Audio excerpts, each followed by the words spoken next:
Il est essentiel de bien saisir, comprendre ce qu'est l'action de l'esprit pour pouvoir assimiler aussi quelle est sa place dans l'œuvre divine de la rédemption. Chacune des trois personnes de la Sainte Trinité prend part d'une manière spéciale à l'œuvre de la rédemption. Le Père, le Dieu invisible, est l'auteur premier de tout. Le Fils, Dieu révélé, manifesté en chair et rapproché de l'homme, est la forme de Dieu. Philippiens 2,6. L'Esprit de Dieu est la puissance divine qui se communique à l'homme, qui vient demeurer en lui et lui assimiler ce que le Père et le Fils ont en réserve pour lui. Et ce n'est pas seulement dans chaque individu, c'est encore dans l'ensemble de l'Église entière que vient agir le Saint-Esprit.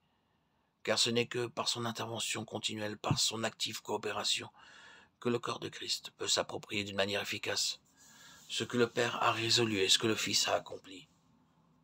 Ceci est particulièrement vrai de la prière d'intercession. La venue du règne de Dieu, l'augmentation de grâce, de connaissance et de sainteté offerte aux croyants, leur consécration plus complète au service de Dieu, la force nécessaire pour ce service, et l'action puissante de Dieu sur les inconvertis par le moyen de sa grâce. Tout cela est prêt à nous être donné de Dieu par Christ, mais ne peut nous être donné que si nous le désirons, l'attendons et le recevons par la foi. Et c'est là qu'intervient l'action merveilleuse du Saint-Esprit, chargé de préparer le corps de Christ à vouloir, à recevoir et à tenir ferme ce qui a été pourvu pour lui dans la plénitude de Christ, qui est sa tête. Le Fils et l'Esprit travaillent ensemble à faire recevoir dans le cœur l'amour et la grâce du Père. Le Fils les reçoit du Père, nous les révèle et les rapproche de nous, tandis que l'Esprit incite l'âme à s'élancer à la rencontre de son Seigneur. L'intercession continuelle de l'Esprit en nous, pour demander et pour recevoir du Fils ce que le Père lui donne, nous est donc tout aussi indispensable que l'intercession continuelle de Christ dans les cieux, demandant tout au Père et recevant tout de lui. Quelle merveilleuse lumière les paroles de notre texte jettent sur ce saint mystère.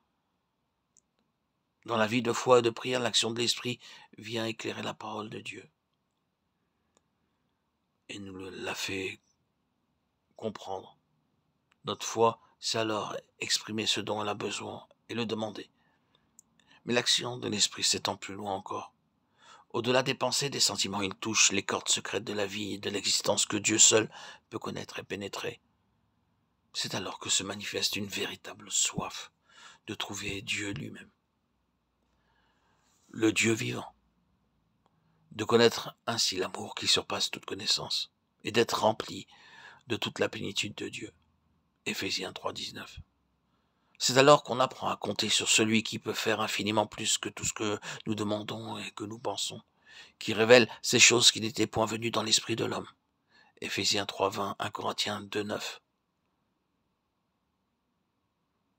Quand ces aspirations-là s'emparent de nous, nos prières demandent réellement des choses inexprimables.